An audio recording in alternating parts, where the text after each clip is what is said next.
നമ്മൾ ഉണ്ടാക്കിയിരിക്കുന്ന നല്ല അടിപൊളിയായിട്ടുള്ള ഒരു പൊരിച്ച പത്തിരിയുടെ റെസിപ്പിയാണ്.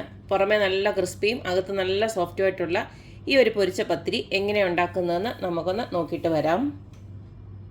പൊരിച്ച പത്തിരി ഉണ്ടാക്കാനായിട്ട് ഇതുപോലത്തെ 250 ml ഒരു കപ്പിന് നമ്മൾ പത്തിരിപ്പൊടി എടുത്ത് വെച്ചിട്ടുണ്ട്. നമ്മൾ സാധാരണ എടുക്കുന്ന പത്തിരിപ്പൊടി വാങ്ങിച്ച പൊടിയാണ്.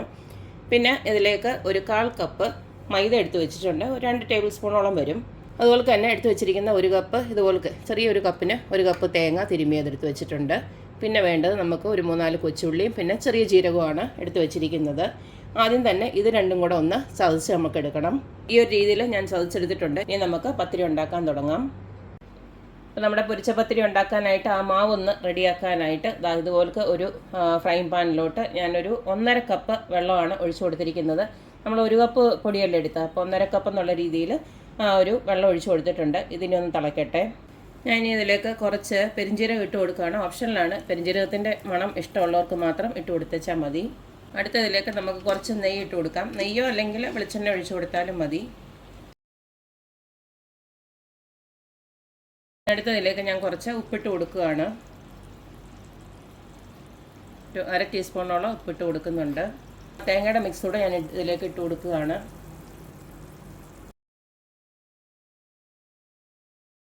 വെള്ളമൊക്കെ തിളച്ചിട്ടുണ്ട്. ഈ സമയത്ത് നമുക്ക് എടുത്ത് വെച്ചിരിക്കുന്ന പൊടി അങ്ങോട്ട് ഇട്ട് കൊടുക്കാം.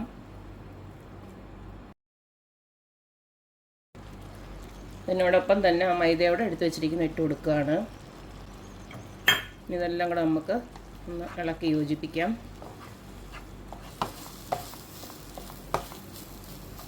ഇതിനെ നമുക്ക് സ്റ്റൗ ഓഫ് ചെയ്തിട്ട് ഒന്ന് അടച്ചു വെക്കാം ഒരു 10 മിനിറ്റ്. അതിന് ശേഷം നന്നായിട്ട് കുഴച്ചെടുക്കണം. ഇതിപ്പോൾ ഞാനൊരു 10 മിനിറ്റോളം ഒന്ന് അടച്ചു വെച്ചു.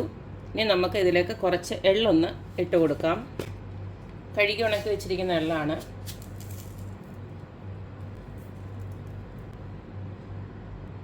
ഇനി നമുക്ക് കുറച്ച് ഒന്ന് വെളിച്ചെണ്ണ ഒന്ന് കയ്യിലോട്ട് ഇതുപോലൊക്കെ നാക്കി കൊടുത്തതിന് ശേഷം ഇത് നമുക്ക് നല്ലതായിട്ടൊന്ന് കുഴച്ചെടുക്കാം.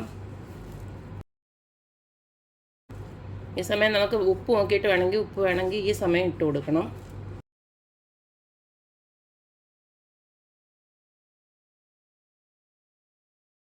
അപ്പോൾ ഞാൻ ഇതുപോലൊക്കെ ഒന്ന് കുഴച്ചെടുത്തിട്ടുണ്ട്. ഇനി നമുക്ക് അതിനെ ഒന്ന് ഹാഫ് ആക്കിയിട്ട് ഒന്ന് പരത്തിയിട്ട് കട്ടിക്ക് വേണം ഇത് കട്ട് ചെയ്തെടുക്കാനായിട്ട്.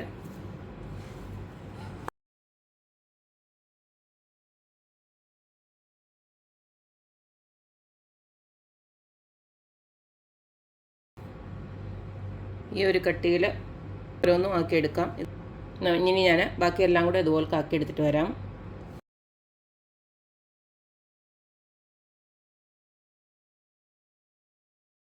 ഞാനിപ്പോൾ ഇതെല്ലാം റെഡിയാക്കി വെച്ചിട്ടുണ്ട്. 10-14 ഉണ്ട്. ഒരു കപ്പ് പൊടിക്ക് 10-14 ഇതുപോലൊക്കെ ആക്കിയെടുക്കാം. ഇനി നമുക്കിതെല്ലാം വറുത്തെടുക്കാം. അപ്പോൾ നമ്മുടെ പത്തിരി ഒന്ന് പൊരിച്ചെടുക്കാനായിട്ട് ഇതുപോലൊക്കെ ഒരു ചീനച്ചട്ടിയിൽ ഞാൻ വെളിച്ചെണ്ണയാണ് ഒഴിച്ചു കൊടുത്തിരിക്കുന്നത്. ഇനി നമുക്ക് നമ്മുടെ പത്തിരി ഓരോന്നോരോന്നായിട്ട് വറുത്തെടുക്കാം. എണ്ണ ചൂടായി വന്നിട്ടുണ്ട്. നമുക്കിതിലേക്ക് ആ പത്തിരി ഒന്ന് ഇട്ട് കൊടുക്കാം.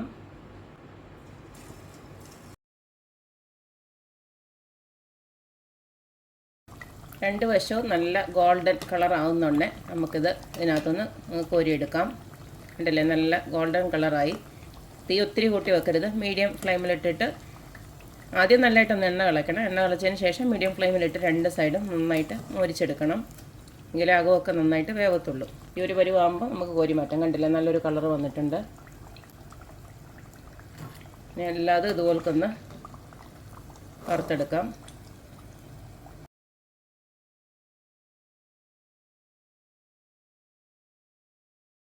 അപ്പോൾ കണ്ടല്ലോ, ഇത്ര തന്നെ ഉള്ളൂ.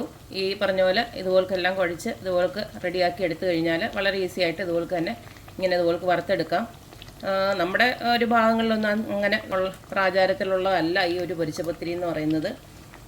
നമ്മുടെയൊക്കെ കാപ്പിക്കടയിൽ നമ്മൾ പറഞ്ഞ പോലെ വെട്ടുകേക്ക്, അല്ലെങ്കിൽ ഏത്തയ്ക്കാപ്പം, അല്ലെങ്കിൽ ഉഴുന്നുവട, പരിപ്പുവട അങ്ങനെയൊക്കെ ഉള്ളതാണ് നമ്മുടെ ആ ഭാഗങ്ങളിലൊക്കെ ഉള്ളത്. അതേസമയം കോഴിക്കോട് അല്ലെങ്കിൽ തൃശ്ശൂർ ആ ഒരു ഭാഗങ്ങളിലോട്ട് പോയി കഴിഞ്ഞാൽ അങ്ങ് മലപ്പുറം വരെ അല്ലെങ്കിൽ കാസർഗോഡ് വരെയും ഇങ്ങനെയൊക്കെയുള്ള ഐറ്റംസാണ് കൂടുതൽ കാണുന്നത്. അപ്പം എന്തായാലും ഇപ്പോൾ ഈ പറഞ്ഞ പോലെ യൂട്യൂബൊക്കെ ഉണ്ടായിട്ട് എല്ലാവരും ഇതൊക്കെ ഉണ്ടാക്കാൻ പഠിച്ചിട്ടുണ്ട്. അപ്പോൾ എന്തായാലും എല്ലാവരും ഇതുപോലൊന്ന് ട്രൈ ചെയ്ത് നോക്കുക. നല്ല ടേസ്റ്റാണ്. ഇപ്പോൾ ചായയുടെ കൂടെ ചുമ്മാ അത് കഴിക്കാനും നല്ലതാണ്. ഇപ്പോൾ അഥവാ നമുക്ക് ബ്രേക്ക്ഫാസ്റ്റ് ഒക്കെ ആയിട്ടാണെങ്കിൽ എന്തെങ്കിലും ഒരു കറി കൂട്ടി, ഇപ്പം ചിക്കൻ കറിയോ അല്ലെങ്കിൽ മുട്ടക്കറിയോ എന്തെങ്കിലും കൂട്ടിയൊക്കെ കഴിക്കാനും നല്ല ടേസ്റ്റാണ്. അപ്പോൾ എല്ലാവരും ഇതൊക്കെ ഒന്ന് ട്രൈ ചെയ്ത് നോക്കുക, അഭിപ്രായങ്ങൾ അറിയിക്കുക. അപ്പോൾ എപ്പോഴും പറയുന്ന പോലെ തന്നെ എൻ്റെ റെസിപ്പീസ് ഇഷ്ടമുള്ള എല്ലാവരും please like, share and subscribe. അപ്പോൾ ഇനി ഒരു അടിപൊളി വീഡിയോ ആയിട്ട് വരുന്നവരേക്കും ബായ്.